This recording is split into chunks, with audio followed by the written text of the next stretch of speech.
Man, a humble soul, live from Indianapolis once again. We got Clem back in front of the camera. Yes, sir. What's going on, my boy? Man, what's going on, bro? How you what? How you what? Oh yeah, that's the slang in Naptown. Huh? Yeah, Naptown. You know, yeah. home of All Star 24. No, for sure. That means everybody will be here. Everybody, you think I'm hoping I run across a couple niggas. You know what I'm saying? No, for sure. Now it's dope to chop it up with you again, man. For sure, always, my brother. Third time is a charm.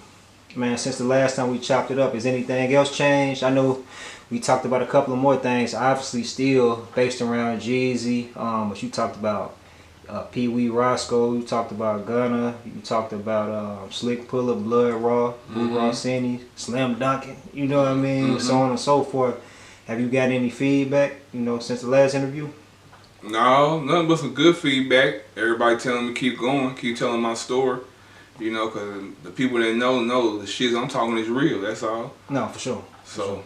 For sure. Well, just kicking it off, man. Since I chopped it up with you last time, from what I understand, man, you came across a song that you say that you feel like Jeezy is talking about you on. In our first interview, you mentioned that you were the only one who he hadn't said anything about publicly. Yeah, far as I knew from everything I had heard, listened to, until this new shit came about on my doorstep.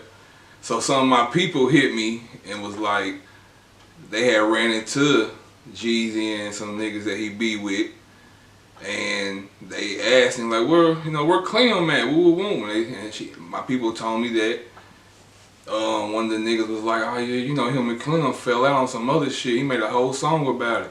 And my people was like, he made a whole song about it. What song? And he told my nigga the song. My people called me, told me about the song.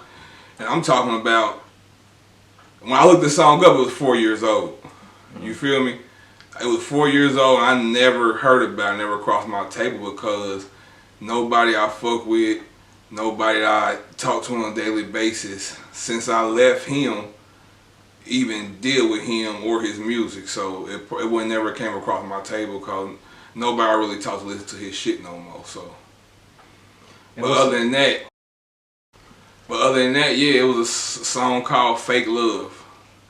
You know, I went and listened to it. It was all bullshit. You know, he gonna try to paint the narrative like he want to paint it and do what he want to say, and you know, so motherfuckers gonna believe what they want to believe. But since I heard it, I gotta speak on it. You know what I'm saying? And when I heard it, it just made me more of fuck that nigga even more. You know what I'm saying? Like when I heard the shit, it was like, well, shit. If he ain't got no enemies, he got one now. Like, so what was it about that particular song? I had an opportunity to check it out before you had shared it with me. I hadn't heard it either, but I thought it was a dope song, and whoever he's talking about in the song, I know you say it's you, it sounded like, man, they kind of left him for dry when he was going through a rough period of his life. He said even when he was locked up, they didn't look out check on his kids or look out for his mom, so on and so forth, bro. Like you kind of did the Cuba Gooding Jr. thing and got out the whip when it got rough, you know. But you say he's talking about you. Yeah, he was talking about me. You know, he trying to make it, he gonna make it look like what he want to look like, but we can just keep it real right here on your shit. You know what I'm saying? Like, okay, in the song, he said nigga was lazy, nigga get him out the car. He sat there, watched me work my fingers to the bone. He lived in my house. He said all this shit, right? So he clarified that I was there for anybody to know what's going on, right? So what I was put there for was to be by his side, right? And hold him down through everything. You know what I'm saying? Good, bad, thick or thin. I'ma hold him down. You know what I'm saying? Wrong or right. That was what I was there for. And that's what I did. So, and you can't call me lazy, because just to be real, like, I was your driver. I was your chef. I was your stylist. I was your assistant. I was everything. I wasn't lazy when I was up with you every night at the studio, because I got to drive you home because I'm driving you. I wasn't lazy when we leave the studio 4, 5 in the morning, but we got to be back up at 7 to go to a flight or to a meeting or something, so I couldn't go home. I might have to sleep in the car, sleep on his house, because if he fall asleep, he ain't gonna get us something. I might have to go in there and get his ass up, So studios every night, on tour, making sure you didn't have to do nothing but tour. You know what I'm saying? When we went to do shows and do tours, only thing he had to worry about was on stage. Other than that, that shit was taken care of. From the homies to the cars. From the homies to the cars to everybody being on point. If he was coming down at 3, I have everybody downstairs at 2. Cause my whole thing was when he come, we going. We ain't waiting on nobody else. You feel me? You know, like when we was on tour, like no matter we was on tour, we did spot days or we were just somewhere vacationing, whatever we was doing, all he had to do was be Jeezy. Cause other than that, I had everything taken care of. Like if we was supposed to be downstairs at 3 ready to pull off, I'ma have everybody downstairs at 1:30 early. So when he walk out, we ain't waiting on nobody. You know what I'm saying? That was my job and I did it well. He never missed a flight. I never was late picking him up for a flight if I wasn't going with him. You feel what I'm saying? He never lost no jewelry with me. You know what I'm saying? Every time we went on tour, I was the one getting his clothes ready. I was the one who knew where all his clothes at when he didn't know. Hey, Clem, where this at? Oh, I got it right here. Boom. You know what I'm saying? So he can't try to call me lazy and say all that shit. Like, nigga, I was the only one with you on the Jay-Z tour. The whole crew got locked up the first day. Just me, him, and the road manager. And I did what I was supposed to do. We never missed a show. You feel me? Made sure he had all his clothes. I was the one going shopping. I was the one doing shit that he couldn't do. You feel me? I was the one to make sure he always ate. You feel me? I was the one to make sure he always got the motherfucking the Subway shit he loved so much, the crab seafood shit. You know what I'm saying? I smacked that nigga with that sub. He got me fucked up with that song, for real. Like, that shit really hit a spot with me. And then he gonna say the nigga, what he says in the song? My money fucked up, doubts in my head, my main man left me for dead. He must not remember the conversation that we had in Miami. New Year's, Miami. The man tells me he's about to go a different route cause the music shit's looking fishy. And I might need to find something else that I want to do. You feel me? Now this is this man telling me this after 14 years of being with him. You feel me? 14 years of him calling me JLB, Jeezy's little brother. You know what I'm saying?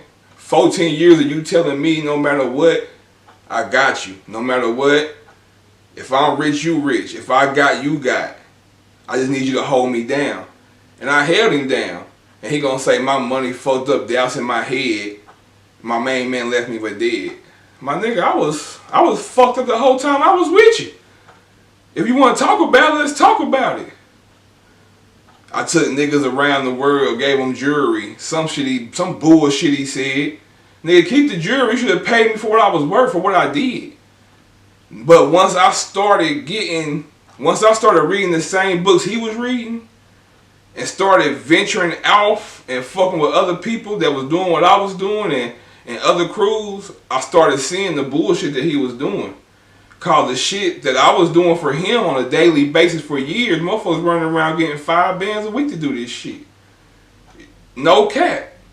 And how I know? Cause he used to bring motherfuckers in to do my job.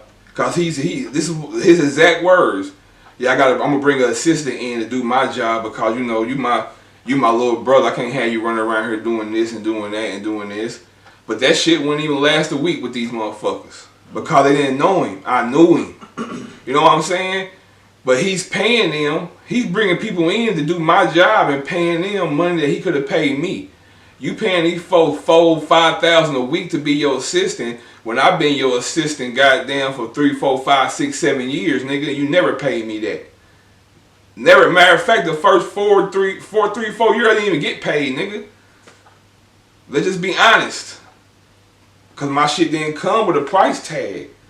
That shit, it was deeper than everybody think it was. You know what I'm saying? So that's what that was. But when I heard the song, it just pissed me off. You know what I'm saying? But it's all good. So what about the part about jumping out the whip, like when he ran into like some type of issues, I guess, with other rap crews or so on and so forth. I don't know exactly what all happened. I know you done shared like different stories about. You mean like he said, "Let me out the car"? You talking about that shit on the song? Yeah, like you ain't riding with him. Oh, I think I think he's saying he just putting that like in like a. Like it's a metaphor. Yeah, metaphor. Yeah, but like I said, everything he talk about is fake, man. Cause I didn't ask to get out of the car when you was beefing with Gucci. I didn't ask to get out of the car when you was beefing with fucking the duct tape niggas. I didn't ask to get out of the car when you was beefing with Drama. I didn't ask to get out of the car when you was beefing with Pimp C.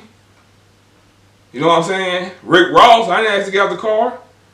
But all of a sudden, you talking about want to get out. Yeah, after 14 years, I see you moving wrong. I'm moving around. And I was the last one there. I was the last one with this nigga from the start. You know what I'm saying? So I seen everybody stop fucking with him. And I seen him start fucking with everybody. But I was still there holding it down. You know what I'm saying? And to be honest with you, after that New Year's in Miami and we had that talk, I already knew where I stood. I already knew what I was on. You feel me? It ain't the first time. If anybody want to go back to the 10-year anniversary from TN 101. I wasn't there. I was around. I wasn't there though. Cause I wasn't even fucking with him right then. Like it's plenty of time I had stopped fucking with him because he was just doing flawed shit. You know what I'm saying? He called me, I ain't answering, I ain't going to that shit. Man, fuck that, I ain't going to no club with this nigga, man, fuck that shit, I ain't going. And the 10-year anniversary, he called me. After all this shit, man, you got everybody looking at me funny, everybody asking where you at. I gotta say this and say that. Well, nah, nigga, keep it real. I'm not coming around for you to save face no more to make you look like you still keeping it real with motherfuckers. You know what I'm saying? So, you know, at the end of the day, the song is bullshit. He just talked. Like I said, it was 4 years ago. I ain't never heard the shit. It came to my table 2 weeks ago. But when I heard it, I was pissed. Because it was all lies. My dog, my round, can't believe, nigga. Come on, man. Quit all the fake shit trying to make it like you the victim. You're not the victim. You played everybody, my nigga. You played on everybody's love and loyalty for you. You played on everybody. I'm going to keep screaming this shit to the mountaintops, man. Give a fuck who like it. Give a fuck who don't like me. And the motherfuckers that know me. They know I don't give a fuck. Fuck him, period. To the day I die. In my obituary, I wanted to say, he would like to let y'all know this fuck Young Jeezy. Shit. So you don't feel like at this point there ever could be I know you mentioned in the first interview about like y'all catching a fade and things still wouldn't be cool, but you can get some stuff off your chest, he can get some stuff off his chest. But at this point, after hearing that song, you wouldn't even entertain that? You still, or a conversation, anything? Even back then, it wasn't even getting something off our chest back then, because I ain't got nothing to say. It's straight blows. We ain't got to talk. We ain't got to dap up, nothing. We get straight to it. That's all I was saying. I don't want to talk about nothing. Ain't nothing to talk about. What he want to talk about? How everything I'm saying is true? Everything I'm saying is facts? Come on, man. That's all it is. And that's what he could be mad about. I'm stating straight facts. Clem, with you saying that he calls you his little brother, JLB, Jeezy's little brother, you lived with this man for over a decade, right? So y'all develop a certain type of bond, you know, a brotherly bond. You know, sometimes brothers fall out. You know, they got an opportunity to chop it up and mend things and come back together. Like, why are you to the point where you wouldn't even entertain that? Because he played on the brother shit. You know what I'm saying? Like, when you look up brother and you look up, motherfuckers need to go look up the definition of brothers and friends. You know what I'm saying? So to get the real definition of it, because some motherfuckers don't know. It's just like motherfuckers running around playing with the love shit. I love you, my nigga. You my brother.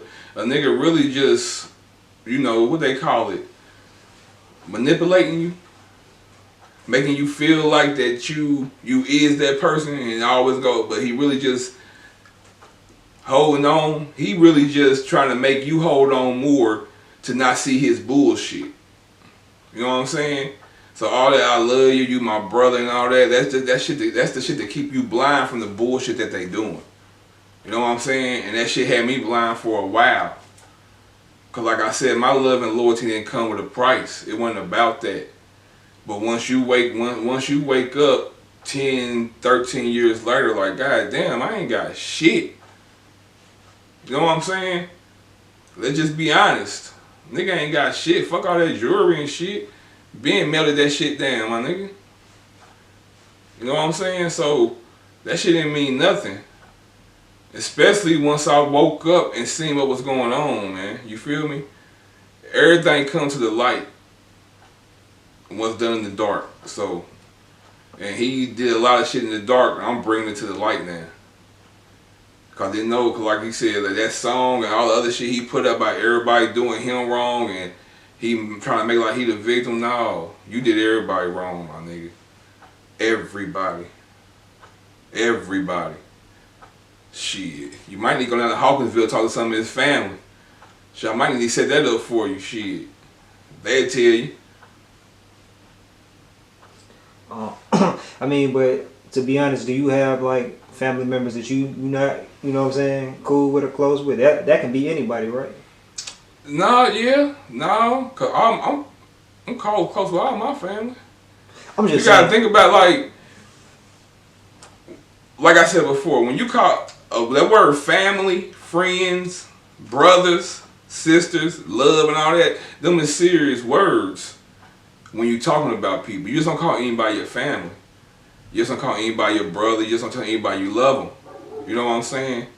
So, no, like even the shit, even when him and Coach fell out, me and Coach still never was on bad terms. Remember I asked you about that? Like how on the outside looking in, it can look like you straddling the fence. Who, me? Because you still cool with him and he goes over, or did I say that about your cousin? Like he leave from CTE and go manage, you know, Gucci, Jeezy's rival, Gucci. Mm-hmm. And you say you still was cool with him at the time, but you with Jeezy still every day. Yeah, I'm with Jeezy every day, but Coach K was my family. That's my first cousin. No, that's what I was saying though. Yeah. Like that's forever. You know what I'm saying? Well, what the shit that we was doing over here, I was with Jeezy and that shit was all business, man. You know what I'm saying? That was all business. Now, whatever transpired in the midst of the business, it was all business. It was never no like, oh, my cousin over there, fuck him. No, that's my family. That's my first cousin. That's the whole reason I'm with him. You gotta understand, without coaching wouldn't be no Clem. You feel me? And even now, without coaching wouldn't be no Clem. I can still call my cousin and ask for anything. That's my first cousin. You know what I'm saying? And I know that because I have. Feel me? Whenever I get in the bind or I get fucked up on something, I call my cousin. And he makes it happen. That's my cousin, my first cousin. Love him to death. You know what I'm saying? That's family. You know what I'm saying? No matter what him and Jeezy got going on or me and Jeezy had going on, it never affected what we had. We family. We grew up together. My big cousin. So. And you said you used to look up to him? Yeah, still do look up to him. Shit, he was the whole reason I wanted to do music. You feel me? But with you being somebody who has been vocal about how passionate you are when it comes to saying you don't rock with somebody like Gucci Mane because of the stuff he's done related to CTE, like the bashing or, you know, so on and so forth. Mm-hmm. But you said it still didn't put you in an interesting position. With Coach? Nah. What Coach was the manager, right? Or he's the owner of a label or whatever. What's that got to do with Coach? Like him being around the rival, like but they was all. But you gotta understand, Coach, Gucci and Jeezy was all friends at once. You know what I'm saying? They was all friends at once. Like you gotta understand, we so icy, black tea. Like everybody wasn't always at bad terms. So everybody still had their own relationships. You know what I'm saying? Just because Coach was Jeezy manager, it don't mean he couldn't be a Gucci manager at the same time if they would have been not beefing. You feel me? Cause you know managers have 2 or 3, 4, 5, 6 clients they manage. So it was just happening that shit happened, but coach was never involved with that shit. Nobody on their side never wanted to touch coach, cause he was with us and we was beefing.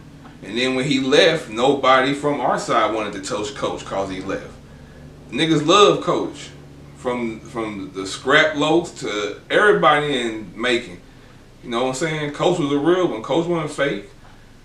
The nigga we working for was fake. So, before everything went awry, I ain't gonna stay on Gucci Mane too much longer, but you said everybody was cool at one point in time. So, you had interactions with him prior to everything going left. Yeah, we shot the So Icy video. Everybody was there. No, Yeah, at the Atrium. You know what I'm saying? Everybody know about the Atrium. That's the club that had the pool in it. And we shot So Icy at, and we shot the part at the hangar. You know what I'm saying? Like I said, we was at the studio doing the Black T shit with them. You know what I'm saying? So it wasn't no problem at first. So yeah, it's been interaction with Gucci without the beef at the beginning.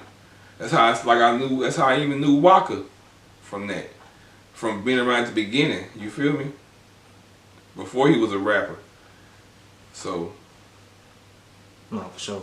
And you show respect to him, bro. That's what I found like interesting. But you know, what old dude is like, you still say to this day you ain't rocking with him, but you show respect to Waka though. Like why Waka in particular? I mean, me and Waka always been 100 with Waka. Whenever, even when that shit was going on, sometimes we seen each other and never went nowhere. You know what I'm saying? And even after that shit was, it always was a nigga. You know how you give certain niggas respect. I seen Waka, I gave him respect. He gave me respect, and we kept it moving. You know what I'm saying? Cause at the end of the day, he was just part of the crew. You know what I'm saying? That, we was beefing with the boss. We really didn't give a damn about nobody else. But if you wanted it, we gonna give it to you. But everybody know who we wanted. It wasn't no secret. Fuck the little niggas. We know what we gonna do to them. But it wasn't no tense moments or nothing like that when y'all did running into each other, because they was dissing CTE too though. Yeah, they was dissing. It was all, but see, that was that was right at the beginning. Like, we never crossed paths with these guys, never. Like, I'm really talking about like me and Waka seeing each other. This is like years after the beef. You know what I'm saying? That makes sense. Like, when the beef was really going on, we never crossed paths. If we did, it went down. But it was very rare. Cause motherfuckers knew where to go and where not to go. You know what I'm saying? And I'm not just even saying them, all of us. Like, we knew, okay, they gonna be over there, we ain't going over there. Just like they know we over there, they ain't going over there. It wasn't like, you know what I'm saying? But if it came together, it was going down. Yeah.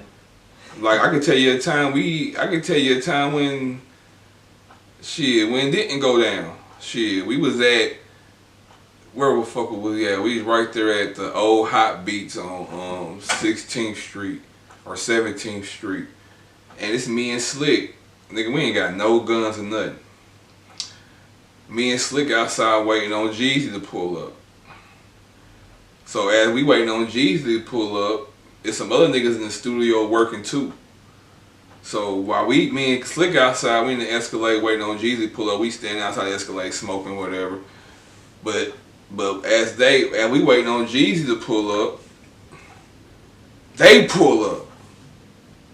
Gucci Mane, Waka, Frenchie, the whole Brick Squad pull up. Just me and Slick out there. Just me and Slick. It wasn't nothing. You know what I'm saying? And then as a miss of them pulling up and parking, Jeezy's pulling up. Him, and I want to say Boo Rossini was pulling up in the Lambos. And when they pulled up, goddamn, it wasn't nothing. It was like it didn't go down.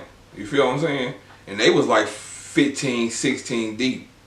It was on me, Slick, Boo, and Jeezy. But come to find out, you know, that Jeezy and Gucci had already been having phone conversations and shit. That what came to my table from other people. You know what I'm saying? Cause one day we was in the club. One day we was in, I think it was Platinum 21, I think Orca Malls, and we walk in and Gucci and them all in there. So, but as we walking in, Gucci and them walking out. But as they walking out, the nigga try to shake Jeezy's hand. And Jeezy go big on him. You know what I'm saying? Like, nigga ain't no more, you know what I'm saying? But, and couldn't nobody really understand. Like, y'all just seen the nigga Gucci try to shake Jeezy's hand. So one of my partners, fuck it, I ain't gonna say my partner, I'm gonna say who it is. My nigga Carbon 15. Cause I said something to him like, that nigga try to shake cuz hands and woo. And Carbon was like, shit, you know, man, I heard that nigga been having secret conversations with that nigga. That's why he tried to shake his hand and we don't know about it. He got us out here still on go, but really he been talking to the nigga behind all our back trying to squash shit. But he didn't want to shake his hand in public. No, he didn't want to shake his hand in public. In front of y'all. In front of us, I guess, yeah. You know what I'm saying? But if you putting a red light on the beef, you should. It could have went stupid right there. And only really didn't go stupid cause, you know, he called Jeezy like stand down, you know what I'm saying? But if you would let the niggas know what's going on and what's really woo, and for one, niggas already wasn't on him because it was too much involved, like police shit getting involved. You know what I'm saying? That shit would have been like telling on yourself doing something to that nigga. You know what I'm saying? Because they was waiting on something like that. So how did he respond when he didn't shake his hand? Shit, he just kept walking out. It wasn't nothing. So he kept it clear. Yeah, he kept it clear too, yeah. Now, hearing about stuff like that, that's not widely known. No, it ain't. So, but I know everything. It kind of makes sense why somebody like Gucci would still have a grudge if he's trying to like make peace and he getting like that type of response. I understand somebody lost their life in a situation, but I don't know if this was before that or after that. But, I mean, it had to be after that. But then him dissing and then they making up on the radio, then he diss him again. But I even heard Jeezy say like he felt like something was wrong with him mentally, and he know like how his personality can be up and down. You know what I mean? So, but just hearing a story like that would bother me if I feel like I'm cool with somebody and then I see them publicly and they try to, you know, like you said, go big on me. Yeah, but at the time, he, like you said, it was a lot of shit going on, so he couldn't shake his hand in front of all of us. You know what I'm saying? He couldn't do that. Because at the same time he's talking to the nigga on the phone, but he's talking shit about the nigga around us. You know what I'm saying? So it's a difference. You talking on the phone with the nigga trying to squash shit and change shit, but on the other hand, you saying fuck the nigga to us. You know what I'm saying? Just like before he got out of jail, when I was with him then, nigga, I remember the conversation we had in the studio booth. Man, this nigga Gucci about to get out of jail. If that nigga play, we gotta get him. You know what I'm saying? And that's when he did that. That was around the Church in the Streets album. Church in the Streets album. I remember the J-Bo song. As a matter of fact, I think that was around Church in the Streets album. Cause I remember it was something. I remember he had a song with Offset. He had a song with Pee Wee Longway on the tape, I think. Yeah, star-studded, huh? Yeah, I think cause he was trying to fuck with all the young niggas that fucked with Gucci before he got out. You know, it was a whole plan. That shit didn't work. That shit was trash. Man, I saw you say that, and I saw comments that were responding to you saying that in one of the previous interviews. And they was like, man, Clem was tripping. That project was fire. Man, that shit was trash. You know? Not. I say it was trash because it didn't have that big of an impact. It didn't have that big of an impact, and we was so far gone. If he would have stayed on the same path of what we was doing, we would have been out of here. You know what I'm saying? But he lost his way.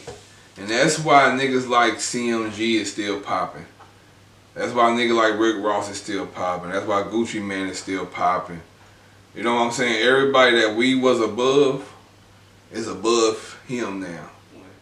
Everything that Jeezy was scared to do, Rick Ross is doing. You know what I'm saying? Checkers, endorsements, wing stops. You know, all that shit. Like, you know, Jeezy could have got that house before that nigga. That house that Floyd in, I mean the house that Rick Ross is in. Evander Holyfield. Yeah, Jeezy. They tried to offer to Jeezy. He didn't want the motherfucker. Like, but even Carbon was trying to get him to get that motherfucker. Like, nah, cuz, like, you can down there, there's a lot of shit you can do with this house to make your brand bigger. And look what Rick Ross did with that motherfucker. $1 million car shows and all type of shit. You know what I'm saying? Like, it was just shit. Coming to America 2 shot there. And he was just so, man, you know how many, like, motherfuckers wanted to give this nigga $1 million marijuana deals and all this type of shit. He wouldn't even take them. Like, it was motherfuckers coming with stupid offers for him to brand they weed. You know what I'm saying? And we was, no lie, we was trying to, motherfuckers was trying to tell him, like, nigga, Wiz Khalifa makes bread off that shit every year. You know what I'm saying? Like, that's a whole nother income that's retarded. But he was so busy trying to be on the other side and not be, you know, tied to like weed and nigga shit. You know what I'm saying? That's why he married the Chinese girl. He's so trying to get away from the nigga shit. I don't know why. You know what I'm saying? Like in one of the interviews, he said something about he couldn't be around Obama at the time because of the people he had around him and all that shit. Like, come on, man. When you was going to see Obama, nigga, you was going by yourself. You feel what I'm saying? Who was going to be with you? And you couldn't be around Obama because you was a trap rapper. Then, like, let's be honest. You was not as big as Jay-Z to go be around this man yet. And you probably wasn't around until after he's out of office anyway.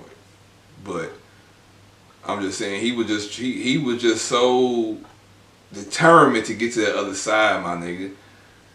That's why he crossed everybody out. And after he had to talk with me in Miami, I knew it. I was like, man, this nigga tripping. Man, you made a statement. You said that he had the opportunity to take advantage of a lot of different deals, but you've also been open in the past about how he can be influenced easily. So if some people are in his ear, well, I guess you already answered it though. He was like he didn't want to be attached to certain stuff. So even if it was gonna make him bread, if it's looking a little too urban, quote unquote, then yeah, he wasn't rocking with it, right? But you know what? That's how he built his brand from the beginning, though. You know, like it's all street.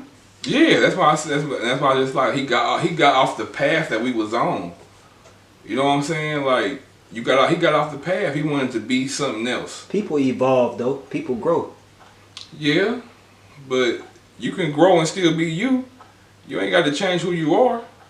I'm talking about like, now I understand where you coming from too, but maybe he just had different like interests. So he ain't had a man, cause he said during the verses that he owned half of Atlanta. So I guess if he wasn't looking for the millions in that, he getting the millions in the real estate and so on and so forth. I don't know what else he got his hand in. But the man's capped, man.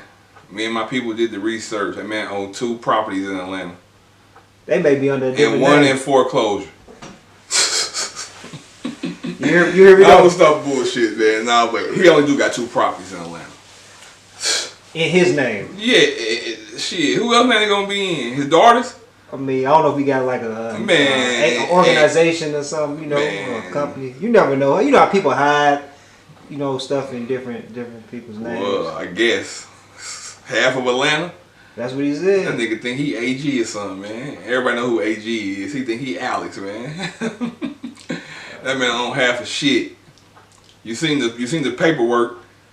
You seen the divorce papers. He keep talking about a motherfucking prenuptial agreement. He don't give a damn about nothing about that because he's trying to protect his $10 million fortune. That's what they say in the paper. I'm just reading what they say. I mean, bro, you made some jokes online about him going through that situation, but you also were open about him this not being his first time going through something like this. So you were around when he was engaged prior to this? Yeah, I was around when he was engaged to what's her the African lady, Mai. He was an African. She was African. Yeah, her name was Mai. She might have been a Eritrean, whatever that, I can't think of the name, but or Cape Verdean. She might have been something. She was bad though. She was bad. Man, what? Man, killing that Chinese girl 10 times. Like I don't know what he was thinking. Now Mai was bad. Yeah, he was engaged to her. Had a daughter by her, and he did the same thing he did to the Chinese girl, he did to the African girl. Left they ass. I'm sorry to tell it. But nah, I fuck with Mai though. You know, like let's go back to the song too when he said nobody checked on nobody when he was in jail, right? What was he in jail, like 2 weeks? 2 weeks? Because they let him out. They kept them in jail when they didn't give them bond until the forensics came back on the guns. You feel me? And soon the forensics came back on the guns that they weren't fired. They let the niggas out. You know what I'm saying? So he talking about didn't nobody check on his mama, his sister, his daughter, nothing like that. For one, I went over your house 3 times, nigga. Ask Mai if you talked to her. Went over there 3 times, checked on her and the baby. And talked to your mama and sister. They both said to me, why wasn't I with you? And I told him, he sent me back home to be here for Mai and the baby. Just in case some shit need to get done and everybody else is on the road, you know what I'm saying? We all on tour. So, Clem, I need you at home. If she needs something, won't. That's what it was. You know what I'm saying? So, like I said, the song is all cat, man. Like, I know the real. You know what I'm saying? Man, like seeing a situation like that pan out with him being open in previous interviews about how his relationship was going good. He was on a new path, you know, like just mentally, not just in his career. And then seeing... And then you wake up and boom! And then you seen her 2 days before that shit with the baby online. Tell daddy congratulations for this book. We're so happy. Yeah. And next thing you know, boom, Jeezy filed for a divorce secretly in Atlanta. Don't she live in LA? I thought they stayed in LA. He didn't want to file in LA, huh? Because the laws is different. That's what I'm thinking. Because they live in, don't they stay in LA or stay in Los Angeles? You go to Atlanta and file? Cause you think you got leverage? Cause you Jeezy? Boy, they're gonna rape your ass, boy. That $10 million fortune is going down. Sorry to say it. I hope he's straight, man. I know he's smart. He a smart man. I remember it was a situation that happened about like some type of child support or something with the baby mama, and he was able to kind of maneuver out of that. He rapped about that on his the Can't Ban the Snowman mixtape. So we didn't say 10 million. It may be, you know what I'm saying, he may just, you know, be strategic about it. I don't know, yeah, it's probably 10-5 now. We ain't trying to count that. It's probably 10-5 now because he put the book out. He probably made a little money off that bullshit book. But have you ever met the woman that he married? The Asian lady? Hell no. You never met her? Uh-uh. So I thought he said they had previous history or something like that. I ain't know. They probably got previous history from. You gotta understand. I've been gone. I left that nigga. I've been gone 7-8 years from him. Yeah, so if they did have previous, probably back then. You know, I had got word that somebody had told me that he met her. She's like John Legend's wife's best friend or something. That was somebody told me, but I don't know. But I don't. I really don't like Chinese food that much, so I really don't. You a fool. Man, I want to ask you about this. You know, I asked you last time about the Pimp C stuff when I mentioned like the feedback from the first interview when you talked about that story with the UGs, the security assistant, 13 pistols. Man, I shared a clip of you reflecting on T.I. and Jeezy having they little disagreement before, you know, they kind of patched things up. And people were critical about that being true. And on top of that, you know, if you look at just all the interviews that Jeezy does, even T.I.'s interviews when T.I.'s name comes up or Jeezy's name comes up in the T.I. interview, you know, vice versa, they always like positive about it. And Jeezy always credits T.I. to being a person who got him out the street to really take music seriously. and not like straddle the fence. You know what I'm saying? So what do you got to say about that, bro? About that story being real. I mean, you got to think about the stories I'm telling is before some of them folks that saying it's fake even knew who Jeezy was. I'm talking about the shit I'm talking about was before we even came out with Thug Motivation. Before we even came out with Trap or Die. So that's before then. Of course now, or even when they got a whiff of Jeezy, that shit was already done and over with. Meech was still out. You know what I'm saying? That's a long time ago. That shit got squashed when Meech was out. And I told him Meech squashed the shit in Magic City. Like what? I didn't say we was beefing with T.I. like that. Like we throwing blows and beating up niggas and nothing like that. That shit was just some words, two egos, and they got squashed and they became good friends. But you know, at the end of the day, I still don't think Jeezy like the nigga. He gonna do that because it's one of his peers. They see each other in Atlanta. Tip got shit going on. You know, Jeezy. You know, come on, man. Like, you don't feel like it's genuine? Hell nah, man. If it was genuine, he would have did the verses with Tip. Why you didn't want to do a verse with Tip? Because you wanted to squash the beef with Gucci Mane. You know what I'm saying? But he knew he couldn't do no verses with Tip because Tip got songs too. You feel me? Like he wanted to do some shit where he knew he was gonna take that shit over. And as far as the music, as far as Gucci music matching up with ours, never. And I say ours because I was there. You know what I'm saying? Go listen to the Fake Love song. He said, I watched him work his finger to the bone. I was there. I watched him work. But, like I was saying, he didn't want no competition. And he knew his music, Gucci music is no competition to Jeezy's music. But T.I. got some competition when it comes to music. You feel what I'm saying? Because it's supposed to be your boy. Y'all the two biggest down there supposed to be. Y'all. Why you don't want to do the verses with him? That's how I look at it. So you never was a fan of Gucci's music? Hell no. Never. Putting the issues to the side? Never. No. But T.I., you said T.I., you messed with T.I. Yeah, I fuck with T.I. Speaking about, you know, Jeezy and his situation with his, you know, going through, you know, the divorce or separation or whatever the case may be, whatever it is at this point, you know, you never know how the future unfolds, but it's been news lately about Remy Ma and Papoose. You know, they were like that black couple, rap couple on the East Coast that really showed like black love is real and made it look dope, you know what I'm saying? Like him holding her down, she was locked up for multiple years, he's sticking by her side, they get married, and then I don't know if you've been keeping up to the stuff. Oh yeah, I've been watching it. It's been getting ugly. What you think about that? Matter of fact, I just watched the rap battle. Yeah. I just watched the rap battle, man. And I was like, I mean, man, you know, hey, man, it's the world, man. Like, if your bitch is out here moving around, she fucking something, man. You know what I'm saying? And you ain't everywhere with her, and she fucking with other niggas. You know what I'm saying? I feel sorry for Papoose. I feel sorry because, you know, he be on interviews talking about how much he loved her, how much he held her down. He put his career on the hold.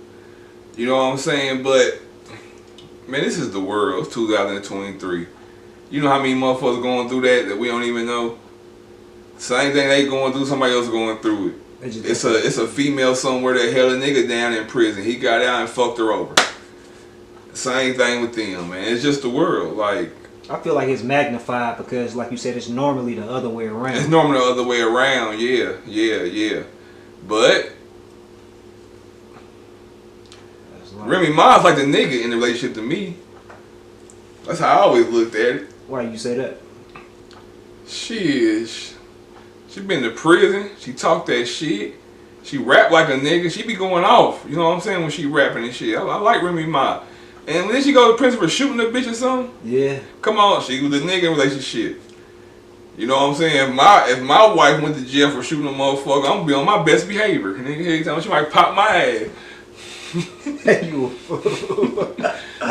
Nah, man. I noticed at this point that I don't think either of them have made like a statement publicly confirming or denying it, you know. But you see the speculation. You see, there's so much shit, yeah. So it make you think like. It make you think, but you know, it could be all some publicity shit. You never know these days, it's man. WWE nowadays. I don't know what to believe. You don't know what to believe. You don't know what to believe. How you know Jeezy ain't? He might not really be getting a divorce. It might be some shit because he got an album coming out. You know what I'm saying? You never know. I hope it ain't, bro. I hope it ain't. Got to that point. You know, the book dropped and he doing well. He talking about how he done changed his life around. So, you know, it's actually unfortunate to see, you know. Man, that nigga cat, man. That nigga cat, man. Changed his life around. I know this nigga, man. I don't give a fuck what nobody say or give a fuck what nobody think. I know this nigga. I don't give a fuck how much he changed or how much I ain't been around him. I know this man. I know some other niggas that know this man. You all on interviews talking about how you love her family values and you love her family tradition, but then in the divorce paper you saying you don't agree with her family values and shit like. Oh, like contradiction. Mm-hmm. Yep. All that. I think the man bipolar or something. To be honest with you, schizophrenic. He might take medicine himself. You mentioned that when you were staying with him every day, he woke up a different person, but he never woke up different towards you. Like, what did you mean by that? Like him, you never knew what he was gonna be like when he woke up in the morning.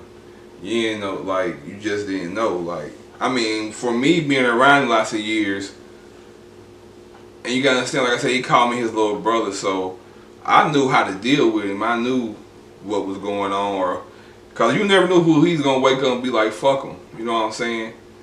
I'm gonna be honest with you, never knew. Like, he might wake up and be like, fuck them niggas. Nah, for real, a lot of that shit happened lots of times. Like, he stood on it. And yeah, he stood on it. Like, you know what I'm saying? He stood on it. You know, on some situations. But he was always different because he'd say, fuck them niggas, but then a few days later, he'll be trying to have a meeting with the people. I ain't calling no names, but oh, fuck them niggas. But then a few days later, we driving to go have a meeting with the niggas. Or he trying to make shit right. Or he trying to do this. Whenever you came to him about trying to advance or do a little bit more, he gonna cut you off. You come and ask him for something, I gonna cut you off. He gonna find somebody else to do your job. You know what I'm saying? Just like he did the Big Dank.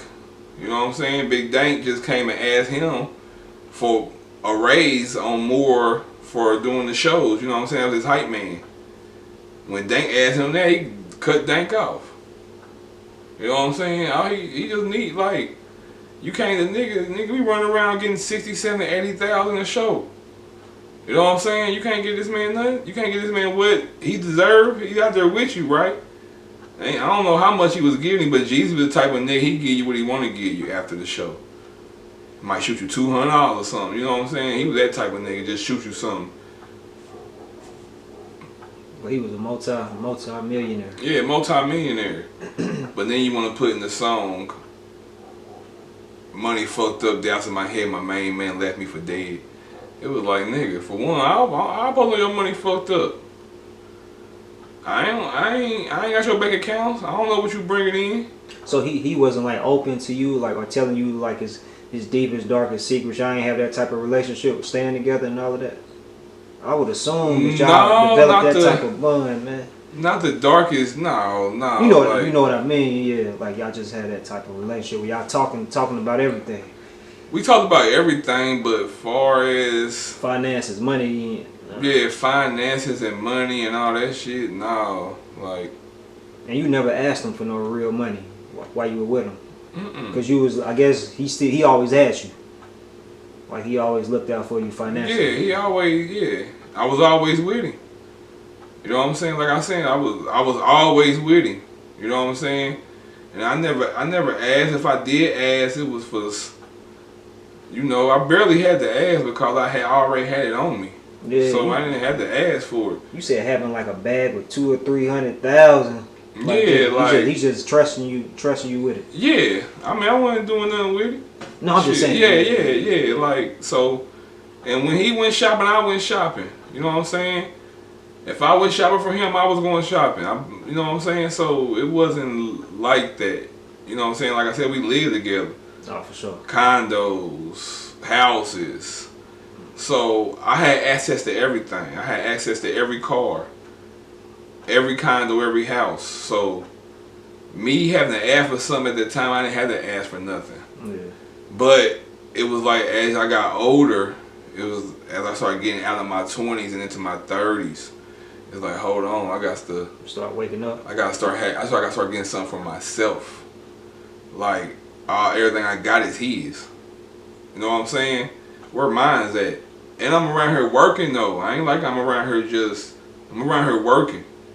When I was winning, most of the time you see him dressed, I went out there and found that shit and bought that shit and going to different malls and running this place and running to this place looking for this and trying to put this together. Oh, we gotta get this for that, or cause you know he couldn't run around and do that regular shit. So I was the one out, and everybody know motherfuckers always see me out Neiman Marcus, Nordstrom's. You know what I'm saying? Like, no, for sure, man. I've asked you about different people who were linked to CTE, from the Slick Pullers to the Boo Rossini, Blood Raw, Doughboys, Cash Out, Freddie Gibbs, etc. You know what I'm saying? Do you got any stories about Boston George? I came across some stuff he did online recently, and I wasn't really too hip to him, but it seemed like he had his own motion, and I understand at one point in time he was with CTE before. Yeah, Boston George had his own motion. Yeah, Boston George was hard. Yeah, Boston George always been hard. I fuck with Boston. You know what I'm saying? I remember one time, it ain't funny though, but the first time I think I met him, some niggas tried to rob him in Houston. He killed the niggas. And he had just left us from a concert. Yep, like, I remember that shit, yep. Hold on, what happened? What happened? I think some niggas just tried to rob him at the gas station, and he got off on them and killed the niggas. Or whatever, though. You know, in self-defense, because he got shot too. I think he got shot in the back. Or some shit. In the shoulder or something, if I can remember. That was the same day you met him?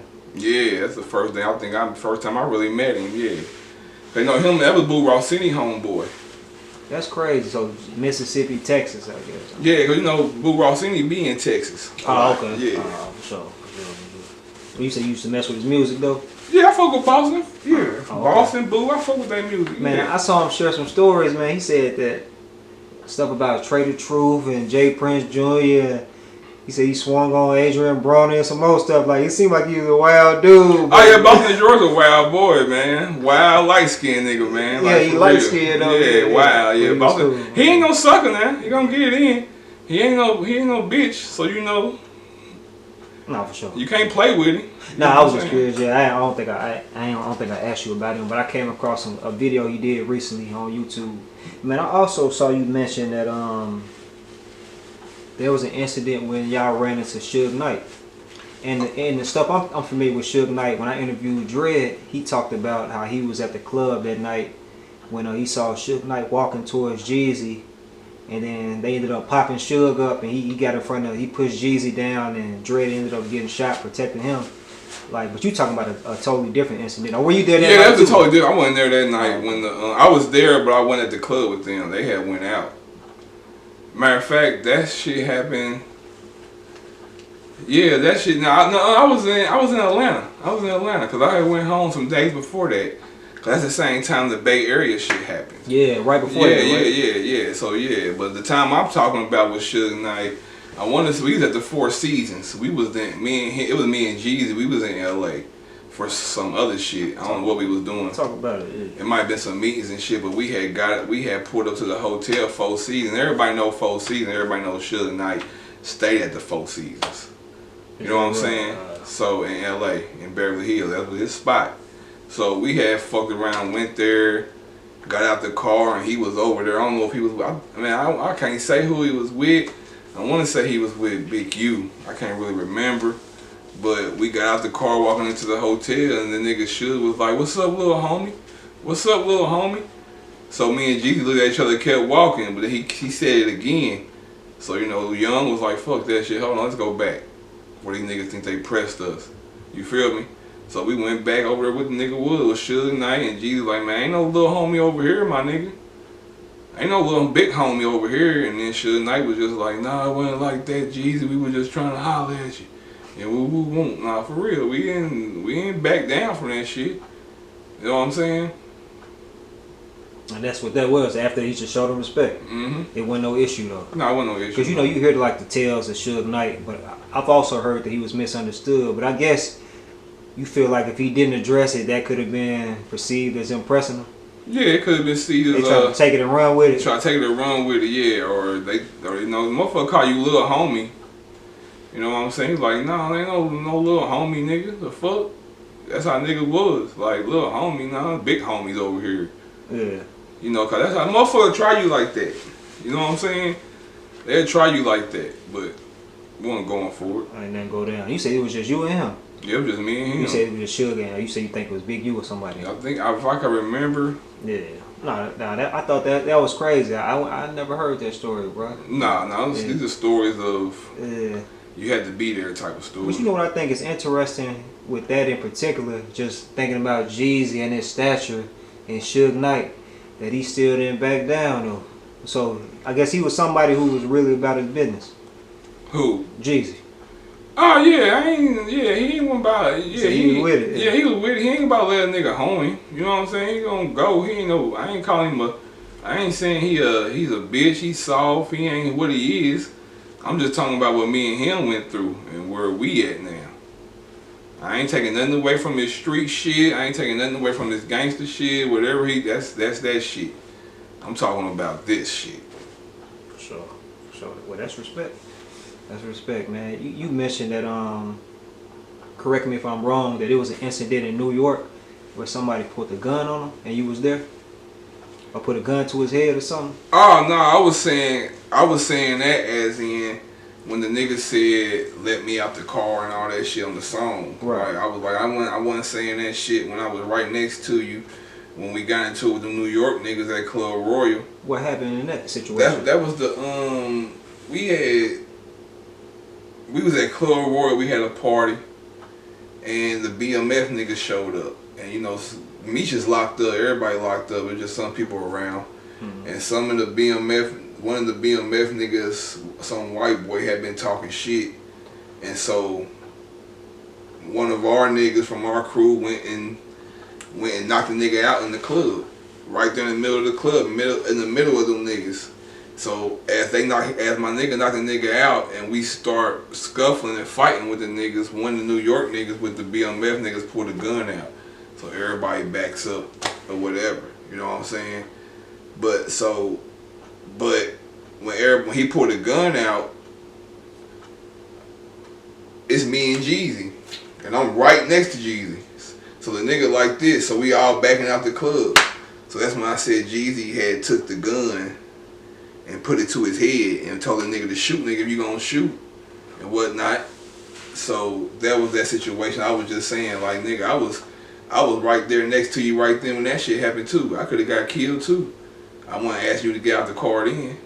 Hold on. Jeezy so the dude had the gun pointed at y'all, and Jeezy approached the dude and grabbed the gun and put it to his own head?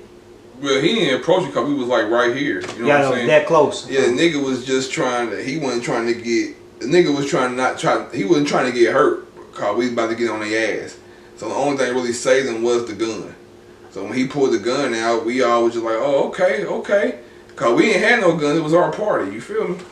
So we just backed out, and as us backing out, the nigga still got the gun pointed on us outside.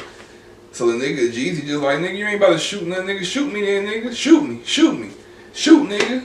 And that's when one of they people smacked the gun down, and Jeezy chain broke. You know what I'm saying?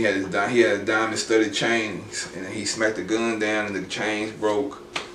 Because wasn't nobody gonna do nothing. You know what I'm saying? It was just, I don't know what that shit was, but I was just making that point as far as he talking about Cuban Gooding Jr., oh dog, whatever he said, let me out the car. Like, nigga, I never said let me out the car. None of the situation that we was really in. Yeah. So, all that fake love song that he put out, I just didn't like that shit. And you saying that? So that was during the whole BMF issue with Rick Ross making that song, and That's before that. but Meech and Jeezy not seeing eye to eye, or was something totally Oh, different? that wasn't even Meech and Jeezy. It was Meech was gone to jail. Meech was gone. It was just like some of the other people that was claiming the shit. Yeah. That was trying to come around and still, you know what I'm saying? Because you know, at one point in time, he was making it seem like Jeezy ain't looking out for me and blah blah blah. Yeah, you know what I'm saying. So, but that had nothing to do with that though. Yeah. No, that was way before that. Before that happened. Man, it was another story you shared. It ain't got. I guess it was linked to Jeezy, but y'all was at some party where Yo Gotti and his people and I guess Dolphin and his people. CIAA, North Carolina, what Charlotte. happened with that? Yeah. You know that's Charlotte CIAA is a big event. No, for sure. So, and the year we was there, that was like in the midst of Dolph just coming out and beefing with Gotti. Cause I remember Dolphin used to wear the orange PRE ski mask, and we was all in the club. Talking about club dumb. I'm talking about this motherfucker crazy. You got CMG, you got us, you got Tip, and then you got the PRE niggas. So we in the club just chilling, but we know me and my people watch everything. And we know these niggas got beef, so we just knowing something gonna go down. So next thing you know, we just watching, you just see these orange ski masks just creeping through VIP. Just creeping through VIP. And then shit, they got up to where Gotti and them was, and all we know, we just heard gunshots. And I think they had shot Gotti's brother Keon about on accident, not accident, but they had ended up shooting him. I remember we went to the hospital, and Jeezy went up there to go see him and shit. Yeah. So that was that incident. Dread had said something about that. Said it was some incident where Jeezy went to see Yo Gotti's boy who got shot, but he wouldn't come see him after he got shot for him. Yep, that was it right there. Yeah. Oh, okay. So that was CIAA. That was that. He talking about CIAA. Oh, for sure. Yeah, for sure. But Dread was talking about CIAA when he went to go see Gotti's brother. That's what I'm saying. But then come to see him and all that shit. Yeah. After the incident in LA. Yep. Okay. Man, I'm thinking, bro, I see you yawning, man. I ain't gonna hold you for too much longer. I think that was pretty much what I wanted to chop it up with you about. I know you want to talk about the Fake Love song. Right. But it's dope to chop it up with you again, bro. Just lastly, man, like anything you want to get off your chest that you hadn't already touched on, or any words of wisdom you want to share, you know what I'm saying, to the people viewing. I mean, the floor is yours. No, not really, man. Just everybody keep watching, you know. This is OCT, Original Corporate Thugs Entertainment, with my boy AHumbleSoul, man. You know, it's always love. We always locked in for life, my nigga.